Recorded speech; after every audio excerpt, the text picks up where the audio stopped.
Hello, कैसे हैं आप सभी। आशा है सब स्वस्थ होंगे। नमस्कार, मेरा नाम है इंजीनियर लोकेश विश्वकर्मा।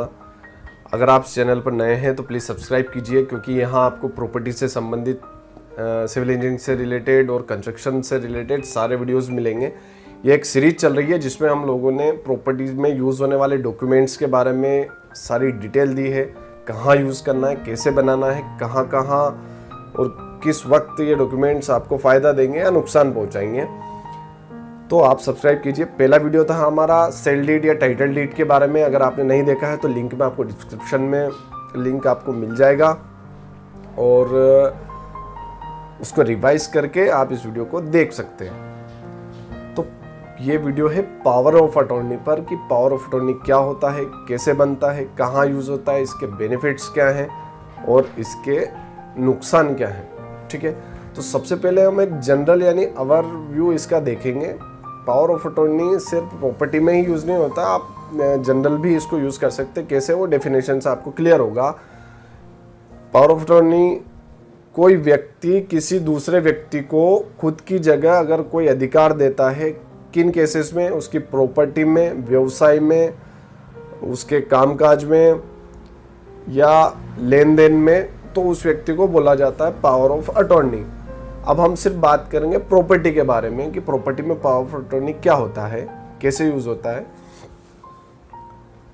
सबसे पहले समझिए, पावर ऑफ अटॉर्नी दो टाइप का होता है। एक तो होता है जनरल पावर ऑफ अटॉर्नी, दूसरा होता है special power of attorney. General power of attorney में प्रतिनिधि को ज़्यादा ताकत मिलती है या ज़्यादा अधिकार, कार्य क्षेत्र उसका बड़ा होता है बजाय स्पेशल पावर ऑफ अटॉर्नी के। स्पेशल पावर ऑफ अटॉर्नी जैसे नाम से क्लियर है, उसमें किसी स्पेशल केस के लिए प्रतिनिधि नियुक्त किया जाता है या आपको रिप्रेजेंट करने के लिए किसी व्यक्ति को अधिकार दिया जाता है।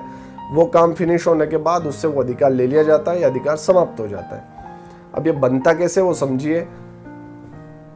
जो प्रॉपर्टी का असली मालिक है और जो प्रतिनिधि आप नियुक्त करना चाहते हैं, दोनों के बीच में एग्रीमेंट होता है और उसको सब रजिस्ट्रार ऑफिस में रजिस्टर्ड करवाना होता है और वहाँ से उसको वो अधिकार ट्रांसफ़र कर दिया जाता है या उसके लिए वो लीगल हो जाता है। अब आप समझिए कि कहाँ कहाँ आप इसको यूज़ कर सकते हैं प्रॉपर्टी में, इसके क्या क्या फ़ायदा उठा सकते हैं और कौन व्यक्ति इसको यूज़ करता है। जो व्यक्ति अब्रॉड है, विदेश में है और उसकी प्रॉपर्टी किसी दूसरे देश में है, वो बार बार वहाँ पहुँच नहीं सकता। या अगर आप देश में ही हैं, आपकी प्रॉपर्टी किसी दूसरी जगह, आप वहाँ प्रॉपरली पहुँच नहीं पा रहे हैं, बार बार पहुँच नहीं पा रहे हैं, तो ऐसे केसेस में आप वहाँ एक प्रतिनिधि नियुक्त कर सकते हैं। अब किन किन कार्यों के लिए इसको यूज़ किया जाता है, जैसे कि अगर आपको प्रॉपर्टी खरीदना है तो आप वहाँ आपका प्रतिनिधि भेज सकते हैं। आपको उस पर कंस्ट्रक्शन करवाना है, उसका मेंटेनेंस रखवाना है, आपने कोई प्रॉपर्टी रेंट से दी हुई है, रेंट से देना है या उसका किराया वसूलना है। होम लोन अगर आपका चल रहा है तो उससे संबंधित कामकाज के लिए आपको कोई प्रतिनिधि बनाना है, या किसी प्रॉपर्टी पर कोई वाद विवाद चल रहा है उसको निपटाने के लिए आपको कोई प्रतिनिधि बनाना है, तो आप एक पावर ऑफ अटॉर्नी का यूज़ कर सकते हैं। ठीक है, अब बात आती है कि ये इंडिया में कैसे वर्क कर रहा है और इसको कहाँ यूज़ नहीं करना चाहिए या इसकी गवर्नमेंट की क्या गाइडलाइन है। किसी प्रॉपर्टी को सेल आउट करने के लिए पावर ऑफ अटॉर्नी का यूज़ कर रहे हैं लोग हिंदुस्तान में, बट वो इलीगल है।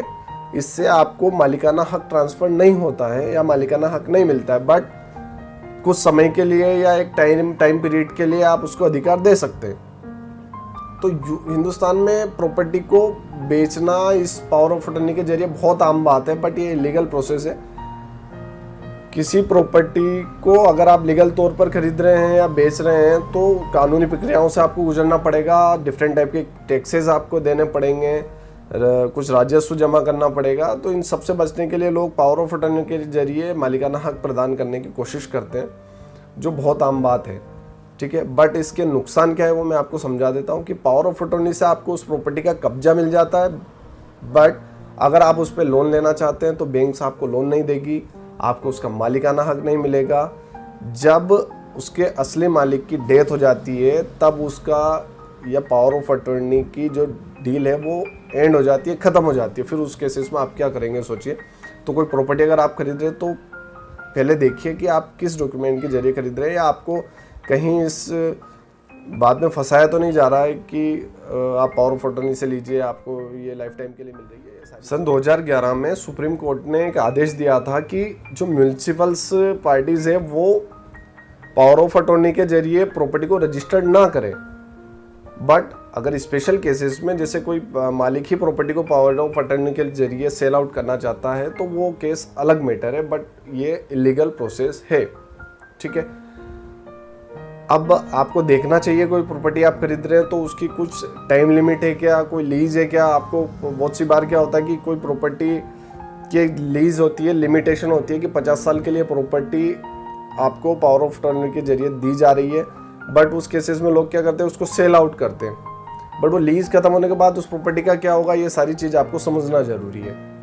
तो प्लीज़ ऐसे दस्तावेज की जानकारी रखें, इनको समझें कैसे बनाए जाते हैं। मैंने आपको बताया है, आप ये समझ लीजिए कि पावर ऑफ अटॉर्नी के जरिए प्रॉपर्टी पे कब्जा मिल जाता है, बट आपको उसका लीगल मालिकाना हक नहीं मिलता है। क्या क्या समस्या आती है मैंने आपको बता ही दिया। आगे भी और डॉक्यूमेंट्स के बारे में क्लियर करूँगा। प्लीज़ चैनल को सब्सक्राइब कीजिए, लाइक कीजिए। अगर आपका कोई फीडबैक है, आप कोई सुझाव देना चाहते हैं या कोई क्वेश्चन पूछना चाहते हैं आपके माइंड में, तो प्लीज़ कमेंट कीजिए। ज़्यादा जानकारी के लिए डिस्क्रिप्शन में मेरा मेल आईडी है, वहाँ आप मुझे बता सकते हैं। तो चैनल को सब्सक्राइब करके आगे बने रहिए, इसी टाइप के वीडियोस आपको मिलते रहेंगे।